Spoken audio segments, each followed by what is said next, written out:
Scott, his dad's an engineer, and this is where really interesting with a lot of entrepreneurs that I speak to about, you know, how different people have helped them and enabled them to do what they want to do. So your dad built you your first roaster, which I think we'll probably talk about in a minute. But so he built that for you, but now you've got a big roaster, and you now buy in your beans green, and you're roasting them for yourself, and you're roasting and blending coffees from your micro roastery, and you're doing all that work in Ammanford, where you were based and started up. Scott's aim, by the way, is to bring specialty coffee to Wales, because at the moment, apparently, we don't have very good coffee. Is that right? It depends where you get your coffee. Depends where you get your coffee. However, Scott has other aims, and I think Paul will probably be able to talk to Scott about this again later, about bringing employability and this fresh outlook to what is a retired mining community, which has not necessarily had the best of luck in recent years. So Scott, you started your first business then at 19, and it's kind of morphed the business rather than it didn't work and you started again. Whereas Anna said she tried a couple, they didn't work, but for you it just gradually changed? It did, it sort of adapted. So when I started the business, I was 19, I started a company called Roaster Joe's Coffee Company, and that was all about buying specialty coffee from different roasteries across the UK. Now, specialty coffee isn't very prevalent in Wales at the moment. Most roasters are based in London and Bath. That's where you tend to find the specialty roasters and the micro roasters like ourselves. So what I did was essentially buy coffee from these roasters, get 4 different coffees every month and put them in 50-gram sachets. That would then be put in a monthly postable subscription box, and people could subscribe for up to 3 or 6 months, and they get different coffees every month and experience the different world of coffee that's out there. So that was absolutely fantastic, and I learned so much in that period when I started the business. I did it while I was working in a primary school, so it was sort of an evening job for myself. So I created this brand website, and from there then we got a number of customers through the website for what we found was there was a lot of waste. We couldn't use any leftover coffee in the next month because obviously it'd be out of season, we wouldn't be using that anymore. It'll be a different lot of coffees in. And it was a lot of waste, and it was very expensive to buy those coffees in as well, so it wasn't really a financially viable business, I found. It was quite So you realised that quite early on, that it wasn't likely to work? It was very, very expensive to buy coffee in, pre-roasted and bagging it and selling it on, you know, it wasn't really that viable. So what we thought was, you know, the best way to do this is roast. You know, if we roasted our own green coffee, we'd be able to roast the amount we need per box, and we cut out that waste aspect. So obviously we looked into roasters. They're £30,000 each, a bit massive. So we thought, right, okay, what can we do? So my dad, I was really lucky, he's amazing, he's an engineer. He decided to build me a roaster, so we worked on it, and we built it on an old barbecue. So it was essentially a barbecue, and it was gutted in the inside. We had made this drum, and it would rotate. It works exactly the same way as any commercial roaster does, just on a much smaller scale. So it has this drum in the centre that tumbles the beans, and we could roast it, and we could actually have more precise temperature controls in our roaster than what we could on our commercial roaster that we have now. So we actually developed some new technologies with our barbecue roaster there as well, so it was an interesting experience. The problem we had with that was it could only roast 4 kilos every 15 minutes, so it was quite low capacity. At the time, we had open capacity with the roaster itself, so I decided, you know, with the spare capacity I got here, I'll try and get some wholesale customers. So I went around the local coffee shops and asked them, would you be interested in buying some coffee roasted in Ammanford? And they said, yeah, definitely. Can I see your website? I said, yeah, no problem. So I gave them the card. They looked at the website and they found, hold on, this is a coffee subscription site, and they didn't quite sort of get the approach. So I thought, oh, that's a problem. So I set up another brand, and it was known as Coaltown, after the mining town Ammanford. And I thought, oh, there we go, separate them. So Coaltown's more wholesale focused, and Roaster Joe's will be more retail focused. And with that then, we got a number of wholesale customers, and after about 2 weeks we were up to capacity on the 4 kilo roaster, because we were just absolutely maxed out. We were roasting all week. And the funny thing is, as well, coffee, when you roast it, has something, a byproduct called chaff. It's a small skin that comes off coffee beans. And on commercial roasters, it actually gets set through with a vacuum, and it's sort of separated from hot gases, separated and put in a bucket, and then the hot gas then is blasted through an exhaust. So the chaff is collected quite neatly in a bucket with a commercial roaster. me and my dad's roaster had a fan. So it was more like snowing chaff every time we roasted coffee. It was amazing. It was really cool. I was walking in, he was covered in chaff, we'd laugh. Yeah, it was great. So that was how we started. And about 3 months after starting the Coaltown with our little barbecue roaster, we bought a commercial 12 kilo Pro Bat, which we're currently using now, and we are now found the same problem again. We're up to capacity with that machine. So we're buying a 72 kilo roaster next, which is another massive step up, but with that comes space. So currently we actually have a 3,000 square foot unit which has been built for us predominantly for the business. So we can actually fit this roaster in, it's absolutely massive. So it's going to be great. You kind of disengaged a little bit from education early on. So talk to me about school for you. Right, I went to Valley Comprehensive School, which is in Amford. Now, I was awful at school, I'll be honest. I'd find any excuse not to go. If I had like a sniffle to it, I'd go. So I'd stay at home and do my own thing. So I kind of tumbled my way through school, and at the end we had to do GCSEs. So I went to do the exams, and I really did scrape through. I mean, seriously, I got like a few C's, and that was enough. So, believe it or not, after we had our results, I went to the head of sixth form and I rolled in and I was like, all right, do you mind if you let me stay? And he said, what? What do you want to, you're never here? He said, don't bother. And I said, oh no, please sir, you know, everybody's going to university, you know, can I go? You know? And he said, oh right, okay, I'll give you a chance. If you promise you'll come in and actually do the work, I'll let you in. And I said, all right, okay, cool. So I started sixth form, and like the first week I said, I hate this. It's exactly the same as it was, you know. And I left. And I was quite shocked. I was like, oh God, what am I going to do?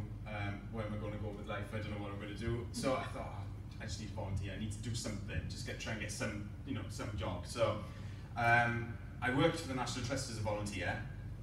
And I have to be completely honest, in that sort of, in the year of volunteering that I did, I learned more than I did in my entire career in school. It was so, the practical skills I developed, being able to speak to people, meeting people, learning off people above me, learning the skills and stuff, and tasks that were required of me, was absolutely fantastic. I learned so much. So if you had gone to college or university and then run the business, you would have missed that? I think so, yeah, because I think in university the culture is very sort of theoretical, and I think that practical skills are probably more important, and I think anybody can learn anything as long as you have the drive to do it. So with Roasted Joe's, it was I didn't know how to roast coffee before. I didn't know how to make a website before. I didn't know how to take photographs. I didn't know how to do anything like that, or speak to customers, nothing at all. So everything was a learning curve. And it's the same with Coaltown. Building a website, it was very much like, right, website needs to be done. How to build a website? Google. Okay, oh, that's how you do it. Okay, and then do it for yourself. So it's everything in the business, even the brand and everything's been done in-house and by ourselves. Just learn how to do it. When we started the business, Amford is a depressed mining town. The mines were its main sort of industry, and with that, a load of jobs. Sadly, when the mines closed, took away all those opportunities. So the town itself is, I would say, quite depressed, and it's quite sad to see because it's such an amazing town. It's got so much, like, it's in such a fantastic landscape around it, and it's got so much opportunities which I feel are being wasted. So I want to give, essentially, people of my generation the same sort of experience as what I had when I worked for the National Trust. I had that sort of voluntary experience. I want to give them, I want to invest in the young people of Amford and say, right, come on, work with us, build it up, and you'll be able to get a career in coffee, because it's a hell of a world. It really is, because you can go and visit. You can go visit farms. You can go all around the world. You can learn to roast. It's a science. It's absolutely amazing. It's an industry of its own. So it's an opportunity I would like to give to people of my age and tell them, you know what, you can actually do this. You just need to grasp it. Because we tend to think that these are the career paths. Yeah. And we don't really necessarily understand how much there are industries out there that we're just not aware of. Yeah. And so for you, you've realised that that's an industry that people could learn about and move on from. Definitely, definitely. The coffee industry is absolutely massive. I mean, you can have Q graders, green coffee buyers, coffee tasters, baristas. You all know baristas from different coffee shops. I mean, Starbucks, massive chain. They employ baristas and train people up. There's career opportunities all across the board with coffee, really, and I want to sort of bring that to Wales. I mean, at the moment, unfortunately, specialty coffee is very prevalent in Wales. So we're actually one of the first specialty roasteries around.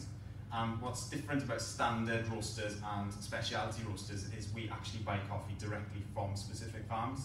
So we buy coffee from a farm present in Pantano, Brazil. I know the farmer, I know, the altitude of the farm, so we know everything about this coffee in particular. And if it's a good coffee, we'll continue buying that coffee on a yearly basis, and we pay a premium price for that coffee. We don't pay the commodity prices, we pay well above the price of that coffee to make sure that the standards that we expect are met, and the farmers themselves know that if they create a quality product, they get a premium price for that as well. So it works both ways. It's a very symbiotic relationship, really. Yeah. So it's great. And for you, that sort of ability to share that with the next generation, and that sort of understanding about knowing both your customers and your suppliers, and how that all connects together. Yeah. That's the important element. Definitely, definitely. Well, we're currently employing now. I mean, we held back for the last 2 years. It's just me, my mum, and my dad. And it's bonkers. It's absolutely bonkers. So we're staying up till midnight packing, absolutely insane. So I've held back because I wanted to create a sustainable business, as Paul was saying. I want to have that sustainability to ensure that it's got foundation so I can employ people and they'll be employed for the future. Currently, I'm looking for an employee now, one employee to work with us as a trainee roastery assistant, and then in the next couple of months we'll be looking for another 2 people to join the team. So there'll be 5 of us then, well 6 of us then. And it's a really exciting time. Up until now, talk to me about learning. Has that learning mainly come from just, I know you're a big advocate for just Google it. Yeah, having worked a lot with younger people recently, that is their thing. And I sort of said to them, how do you know? And they said, I Googled it. Yeah. That seems to be working at the moment. Can you see a time when you'll need more than that? There's obviously some things I have no idea what to do. And luckily I've got the foundation from my parents. They're absolutely fantastic. They've got the grounding and skills from me owning a coffee shop in the past. They know that sort of business side of things. So I really do tap into them to get the knowledge that I need for running the business side of things. But as it comes to sort of the brand and website and things like that, that's very much sort of work it out for yourself sort of thing, Yeah. But maybe in the future, do you think you're going to have to access learning? I think I will, yeah, definitely. Some things that I probably will need to sort of have a course on and sort of adapt.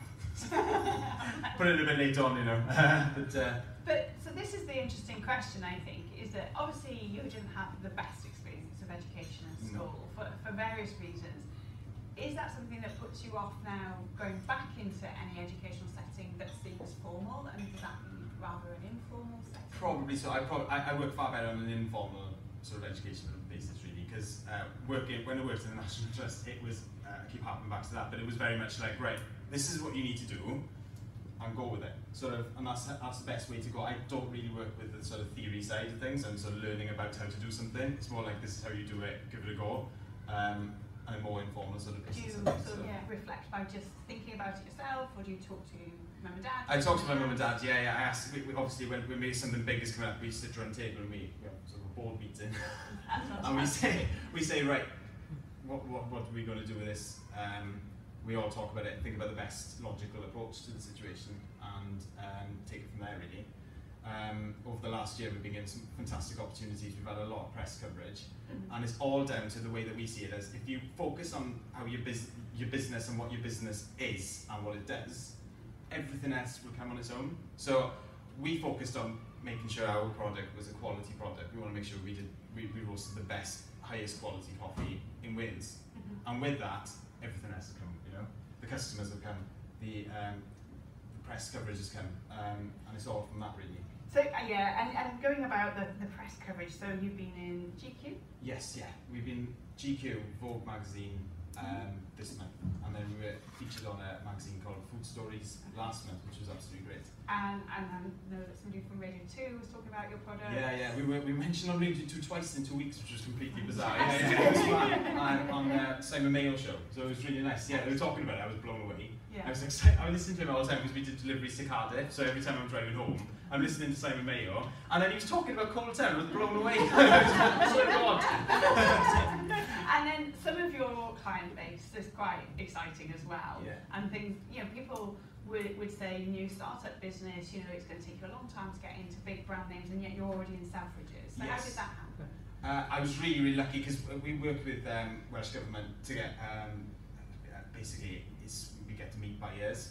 And there was this event, it was a Great Taste event, where one of our products actually won a Great Taste Award And it was quite funny because the story behind that was, it was the first batch of coffee we ever roasted, and it was like, this is black gold, and we're chuffed with this. And we bagged it up and we sent it to Great Taste, and it came back with 2 gold stars. Yes. And that was like the first roast we ever did, so we were so chuffed with that. And we managed to get into an awards ceremony essentially, and it was in the Pierhead in Cardiff. And we were there then, we had some prestigious buyers there, so we had Selfridges, they came to exhibit there. And the guy's name was Scott. Yes. So he came over, and his name was Scott. I said, my name's Scott. And he came over, and he goes, nice name. And I was like, oh, thanks. So we were talking for a while, and he said, oh, can I taste your coffee? And I said, yeah, of course, no problem. So I poured him a cup, and he tried black gold, and he thought, wow, this is really nice. And I said, thank you very much. He had a look at the package, and he said, this would look great in Harrods. That's it. Sorry, he wasn't working at Selfridges at the time, he was working in Harrods. And I was like, oh, yeah, we'd love to have it in there, definitely, yeah.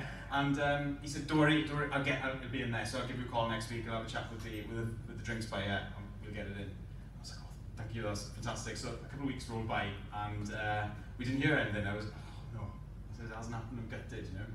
And I met him again at another event, and he said Selfridges next to him, and he comes up and he says, oh, I moved jobs a week later, but I want to get into Selfridges instead. And he did, he called me the next week and he said, right, here we go, we wanted this much, and it was put in the stores. So we did tasting sessions and things with them, and it's still there now. So we're really chuffed, really chuffed with that. And you said something really interesting. You said, I was really lucky. And I think that's something that I hear a lot of people say, you're really lucky, but actually I think it's because you've worked really hard. Yeah, it's been a lot of work. And the harder you work, the luckier you get. Is Definitely. that? Yeah. And most entrepreneurs will say there is an element of luck, but actually, if your product wasn't good, didn't look good, and you didn't have that ability to have that conversation, it wouldn't have been a lucky break. Definitely. And I mean, with this business so far, I mean, I've been doing things I've never thought I'd ever be able to do. Like things like this is amazing.